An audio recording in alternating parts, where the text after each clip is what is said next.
नमस्कार दोस्तों, आज की इस वीडियो में हम लोग रीजनिंग पढ़ने वाले हैं और इस वीडियो में प्रीवियस ईयर क्वेश्चन रीजनिंग के महत्वपूर्ण प्रश्नों को देखेंगे जो अनेकों बार एसएससी सीजीएल में, एसएससी सीएचएसएल में, एसएससी एमटीएस, एसएससी जीडी और दिल्ली पुलिस के एग्जाम में काफी बार पूछे गए हैं।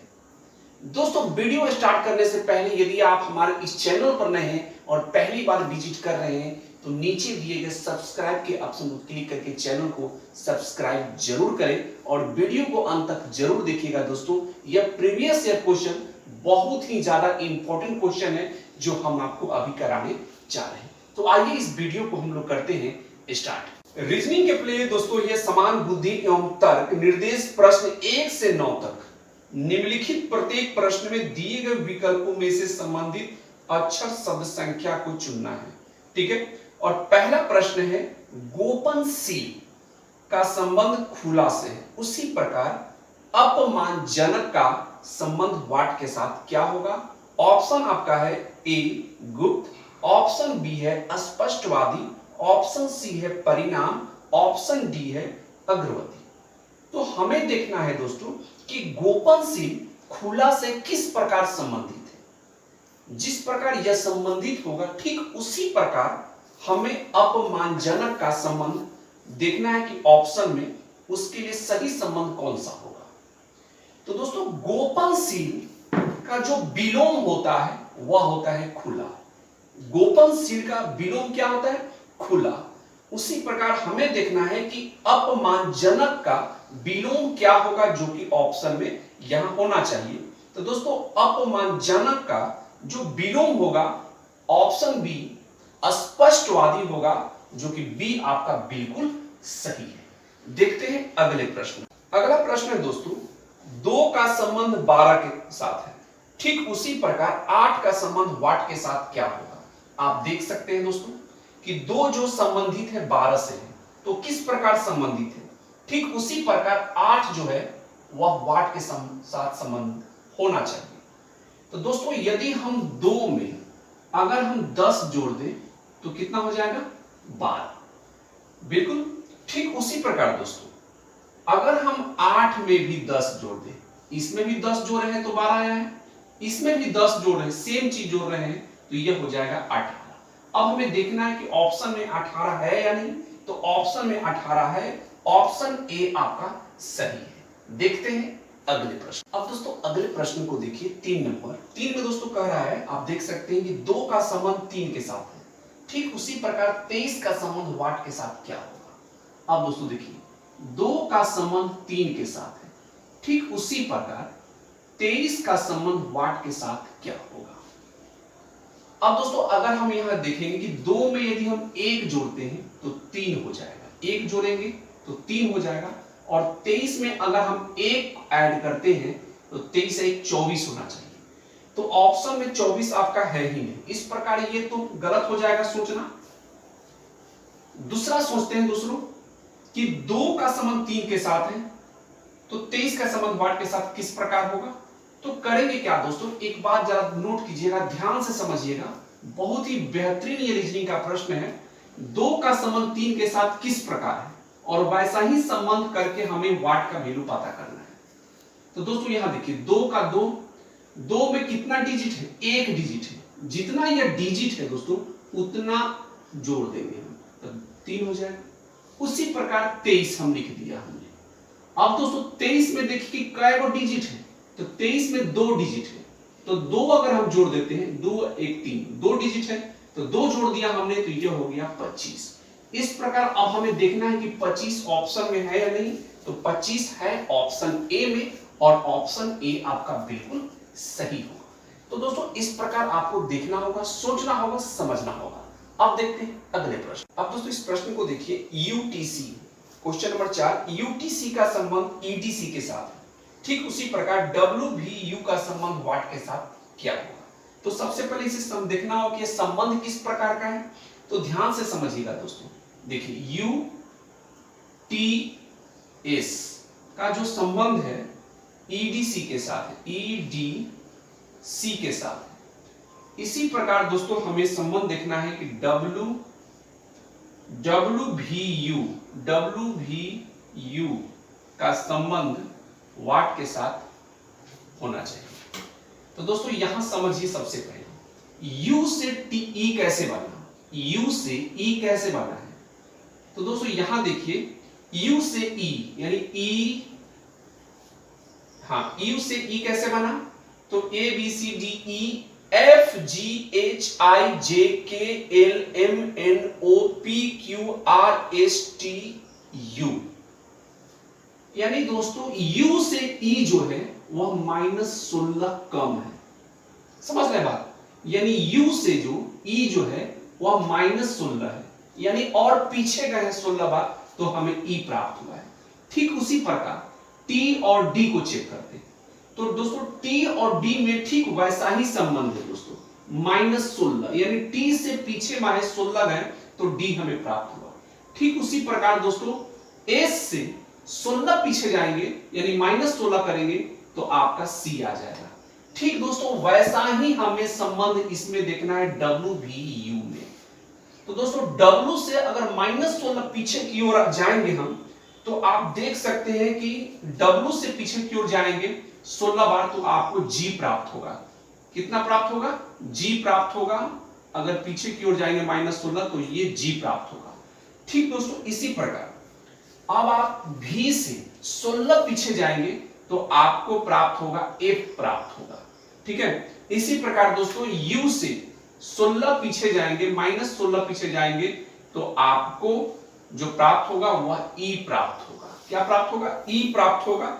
इस प्रकार दोस्तों आपका सही ऑप्शन ए होगा, यानी GFE आपका सही ऑप्शन होगा, जो कि ऑप्शन सी आपका बिल्कुल ऑप्शन ए आपका बिल्कुल सही है।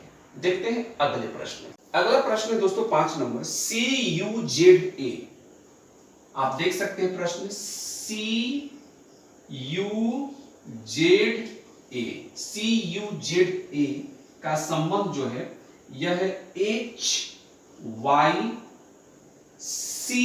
के साथ है। ठीक है, ठीक ऐसा ही संबंध हमें खोजना है NN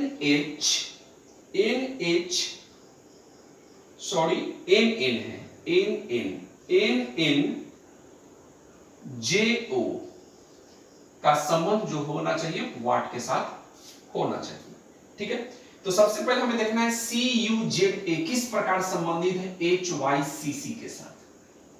तो दोस्तों ध्यान से समझिएगा, C और H में अगर हम CDEFGH यानी 5 प्लस है, उसी प्रकार U देखिए, U से Y कैसे है तो +4 है, यानी आगे की ओर 4 जाएंगे तो हमें Y प्राप्त होगा।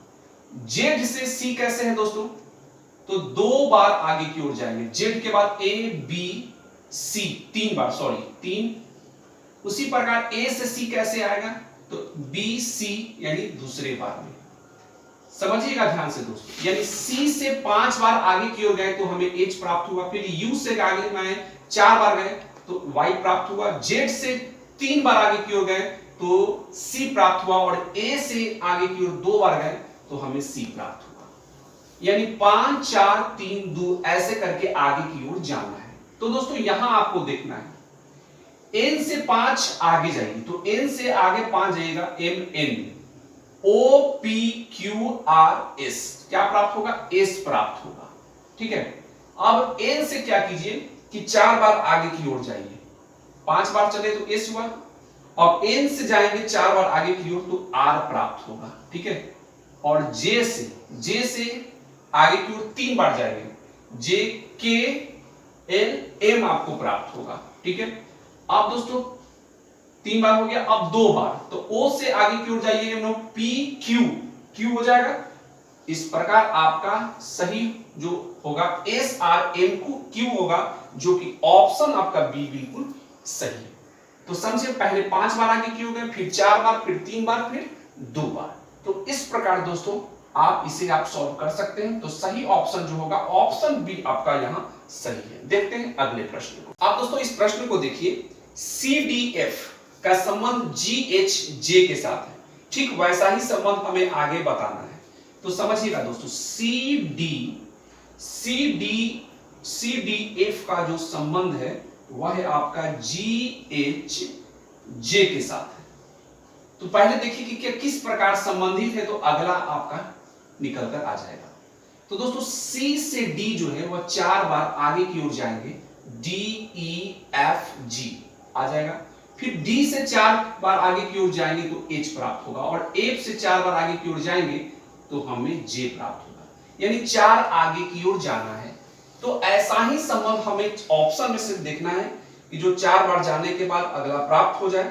तो इस प्रकार अगर ABD पहला ऑप्शन को देखा जाए, ABDPQR, तो A से 4 बार आगे की ओर जाते हैं तो P तो नहीं आएगा बिल्कुल। अगला ऑप्शन B है KLNOPR, तो K से 4 बार आगे की ओर जाइए तो O हमें प्राप्त हो जाएगा, ठीक है बिल्कुल। N से 4 बार आगे की ओर जाइए तो P प्राप्त हो जाएगा, और N से 4 बार आगे की ओर हम जाएंगे तो हमें R प्राप्त हो जाएगा। इस प्रकार यहां सही ऑप्शन जो है ऑप्शन बी आपका बिल्कुल सही है। देखते हैं अगले प्रश्न को। दोस्तों अगला प्रश्न है 7 नंबर, पुस्तक ग्रंथालय। उसी प्रकार दोस्तों हमें वाट बताना है, आगे जो ऑप्शन में दिया गया है उसी प्रकार जो संबंधित है वह हमें चुनकर हमें बताना है। तो सबसे पहले हमें समझना होगा कि भाई अगर पुस्तक का संबंध ग्रंथालय के साथ किस प्रकार है। तो दोस्तों पुस्तक का संबंध जो ग्रंथालय के साथ है वह संग्रह है, ठीक है, यानी पुस्तक का संग्रह जो होता है, जहां बहुत सारे पुस्तक मिलते हैं वो ग्रंथालय होता है। ठीक उसी प्रकार जहाज का बेड़ा होगा, ठीक है, जहाज का क्या हो जाएगा, बेड़ा। जहां जहाजों का समूह मिलता है वह बेड़ा कहलाता है। इस प्रकार जो सही संबंध इसमें होगा ऑप्शन आपका डी होगा। बाकी मछली नदी नहीं होगा, हवाई जहाज आकाश नहीं होगा, गुलदस्ता फूल ये सब नहीं होगा, जहाज बेड़ा होगा। ऑप्शन डी आपका बिल्कुल सही है। देखते हैं अगले प्रश्न को। दोस्तों अगला प्रश्न है थर्मामीटर उष्मा, बैरोमीटर वाट। तो सबसे पहले यहां समझना होगा कि भाई थर्मामीटर का संबंध जो है उष्मा से किस प्रकार है। तो थर्मामीटर से दोस्तों उष्मा मापा जाता है, ठीक उसी प्रकार बैरोमीटर से क्या मापा जाता है, दाब मापा जाता है, ठीक है। तो ऑप्शन यहां बी आपका बिल्कुल सही होगा। देखते हैं अगले प्रश्न। दोस्तों अगला प्रश्न और लास्ट प्रश्न है ऑक्सीजन श्वास, यानी ऑक्सीजन का संबंध श्वास के साथ क्या है। ठीक उसी प्रकार हमें आगे का वाट का वैल्यू बताना है जो कि दिया हुआ है कलम स्याही रोग जन। ऑप्शन सी है बिस्तर विश्राम, ऑप्शन डी है ग्लूकोज बल। तो सबसे पहले हमें समझना होगा कि ऑक्सीजन श्वास के साथ किस प्रकार संबंधित है। तो दोस्तों श्वास के लिए ऑक्सीजन की जरूरत होती है, ठीक उसी प्रकार बल के लिए ग्लूकोज की जरूरत होती है, यानी ऑप्शन जो यहां होगा वो आपका ऑप्शन डी होगा जो बिल्कुल सही और करेक्ट है।